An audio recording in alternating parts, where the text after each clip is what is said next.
Oscar Bevis, IFL TV, proudly sponsored by Everlast in New Hampshire. Just watched Demetrius Andrade defend his WBO weld middleweight title, I should say. People are talking about Demetrius being annoyed and putting his frustration in that performance, but have we literally just seen the levels? Yeah, we've seen the levels, but we have seen the kind of performance that we've been wanting to see for a long time. We've seen good performances, but we need the kind of performances that make everyone go, wow, that was brilliant. And that was brilliant. That was explosive, that was dangerous, that was violent. That was all the things that people like to watch. And that's a massive statement for him tonight. We know that, he was a favourite against Jay Quigley, but he completely demolished him. And that is the kind of performance that you can shout about and say, this guy needs to get those fights. And it's easy to make excuses when you don't want to fight someone. Oh, they're a bit boring. Oh, they'd never knock anyone out. Oh, they don't entertain. So what can you say now? He went in there and demolished this guy. And, we've done this interview a dozen times, and I don't know the answer. I just had a conversation with Demetrius' mum. I don't know. You offer people twice as much money as they've ever made, yet they still don't want to fight him. But I just hope that after that performance, perhaps enough people, enough fans, enough media will say, come on, like Charlo, 32-0, great fighter, undefeated world champion. Demetrius, 31-0, undefeated world champion. 2 Americans. What's wrong with the sport, do it on their platform. I don't care. This is not about Matchroom or DAZN. This is about Demetrius Andrade and getting this guy the opportunity that he deserves. And he deserves to create a legacy. And I believe he's good enough. But we'll only find out when he's in those kind of fights. So Demetrius Andrade, we said earlier, Jaime Munguia. Hopefully I'll get an eliminator next. You don't need an eliminator. You've got a fight right there. Gennady Golovkin, hopefully he beats Murata. Great unification fight. But time will tell. And, we just have to keep trying. When we spoke about this in the past, it's always been like with Demetrius, people haven't wanted to fight him because he's awkward and, let's be honest, he's a horrible fighter and he's a horrible style. He's now shown another string to his bow. So is it like a catch-22? Because the money's been there for these fights. I don't think he's a horrible style. If you look at the fights, Liam Williams had success in the fight against Demetrius Andrade. Other fighters have had success against him. He's come out of traps real fast on virtually every occasion, and he's been extremely exciting. Sometimes he's laboured in the second half of the fight, and he's let it go to points when probably he shouldn't have. But tonight he didn't. So I don't think there's no way that Charlo against Demetrius Andrade is not a brilliant fight. It's 2 guys with extreme skill levels with so much on the line. I don't know. Jaime Munguia. Jaime Munguia and Golovkin have got the style to create a great fight with Demetrius Andrade. But we've all got to push for it. We've got to push for it. The DAZN have got to push for it. You've got to push for it. The fans, the media. But with performances like that, at least there's more passion behind people saying, "Come on, give this guy what he deserves." Yeah, I'd like to think, considering what Charlo's achieved in the sport, he hasn't got there because he doesn't want to fight people. So in the ring afterwards with you, Chris Mannix, and Demetrius, he was saying, "Look, it's Charlo." You were saying it's Charlo. Is it actually Charlo himself, or are we talking about outside factors around the Charlo? I mean, a lot of the time, fighters will fight anybody. But at the same time, if Charlo said, I want the Andrade fight. Yeah. So he's not saying that. So the question to him is, why don't you want to fight Demetrius Andrade? And I can't see a valid answer. There's a load of money. It's a brilliant fight. It's a unification. And look who he's fighting. But I don't know. And I'm not knocking him. He's a great fighter.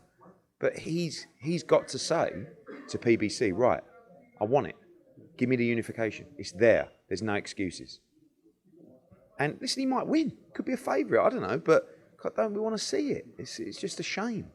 And this is the problem with boxing. And, Jaime Munguia, good fight. Gennady Golovkin, great fight. But Charlo, for me, is the one that, if we were talking about 2 Brits here, if we had a Brit world champion who defended his world title 5 times, and he was 31-0, and there was another Brit that was 32-0. Don't you think it would just happen?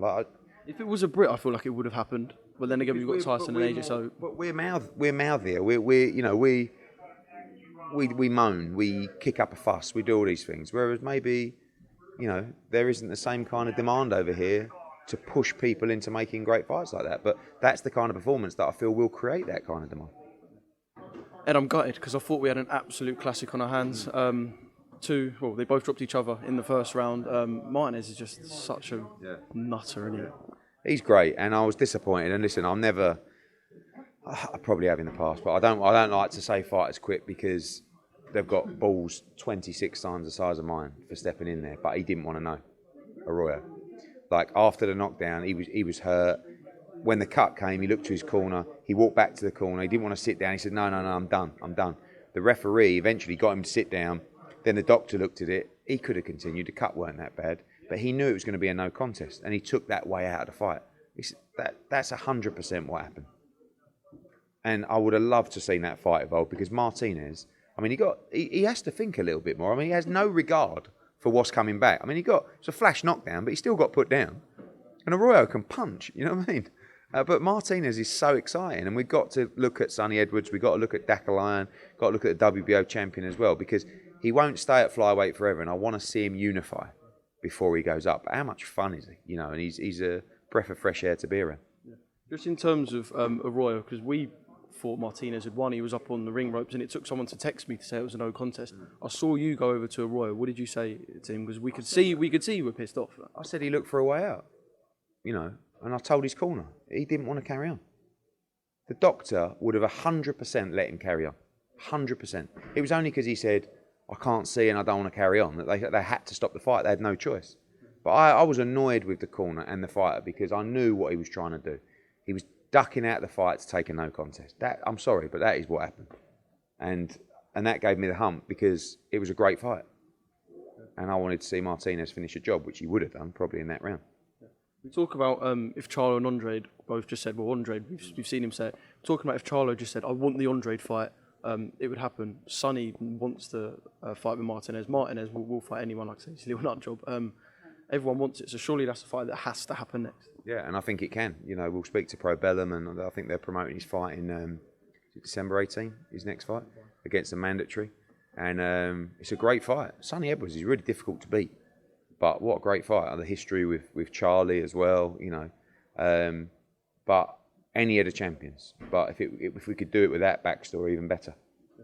Akhmadaliev, it was a wide points win for him, but he was put under a little bit of pressure at times. And that Velasquez had a bit of pop in his punches as well, and for some reason started doing backflips at the end. He was good fun, but easy for Akhmadaliev, really. He was another nutter, really. I mean, he started doing press-ups at the end, but he did get to about 4 and then thought, I can't do any more. But plenty of bottle for him. Akhmadaliev's really good. He needed that. You know, he was a good 12 rounds. He's only had 9 fights, now 10. Good 12 rounds for him, unified world champion. He'll do the mandatory against Ronnie Rios, and then the undisputed fight, really, against Fulton. I think that's the fight to take, and good win for him tonight. You think Stephen Fulton beats Brandon Figueroa? I mean, they're stablemates, Figueroa and Akhmadaliev, so it would be interesting. But but you know, I know he's only had 10 fights, but I think one more and let him try and become undisputed. The other semi-final of the female tournament, Kaylee Reese and Jessica Kamara. I kind of felt for Kaylee Reese because the booze is kind of unfortunate because it's not a robbery. Do you know what I mean? But I think a lot of people thought Jessica Kamara should have won the fight, just your perspective. I didn't, but I'm on the wrong side of the general consensus.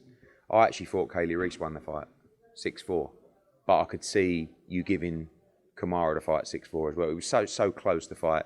I felt that Kaylee Reese had a great last round, but Kamara was brilliant. You know, she was keeping herself small. She was throwing those big hooks, connecting with some big right hands over the top. I have to watch it back, but it was just one of them. And I felt bad for Kaylee Reese as well because, you know, judges, 7-3 I don't really like. I don't really see how you can only give her 3 rounds, 4 rounds. It's a 6-4 fight, isn't it? Yeah, it is. Either way, a draw.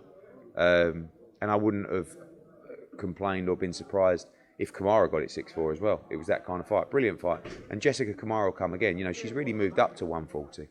But how good is this tournament? You know, it's thrown up 2 brilliant semi-finals. And now the final. Chantel Cameron against Kaylee Reese for the WBC, WBA, WBO, IBO, IBF, Ring Magazine World Championship. And that's absolutely every belt in the sport of boxing. And it's a brilliant fight.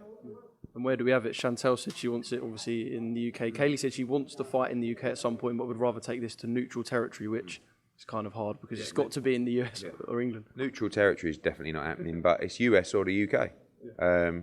I'd like to do something maybe in Northampton, you know, I was saying to Chantel. I'd like to try and start taking a few events to people's, you know, hometowns that's a little bit quirky and a little bit different, you know? This week made you realise that when you said it's nice to take it somewhere where it's bigger than it would be if it was in Boston, for example? A little bit. I mean, look, we would have had a much bigger crowd tonight if we were in Boston or in Providence, but tonight there was no venues available in those places, so we come to New Hampshire randomly. But I just feel like Chris Billum-Smith, I would like to see him fight Tommy McCarthy in Bournemouth. Chantel Cameron, I would like to see her fight in Northampton. And I just feel that the problem is because of the size of the shows we're doing, generally you go to a bigger arena. But if we can just do more shows, but sort of have that sort of homemade feel to it as well, we can go to places that I think could really create great atmospheres and great moments. But we'll see. Ed, there's a lot of rumours going about that Liam Williams has pulled out with injury. Obviously, I know you're not going to sort of comment on things you potentially heard, but I know there was a show clash, but just sort of a bit disappointing. You've been there before. It's disappointing, really. Yeah, I saw that from Mike Coppinger. I mean, look, I know Liam hasn't commented, but I'd generally put my house on the fact that Mike Coppinger was right. But we'll see what happens over the next couple of days. It's not, people started messaging me going, oh, well, that's big for Conor Benn against Algeria. It's not really about that. I don't mind. Cheers, mate. All right, mate. Charlo Andrade. Biggest fight in boxing. Biggest fight in boxing. That's Chris Mannix, the biggest Demetrius Andrade fan going. It's not.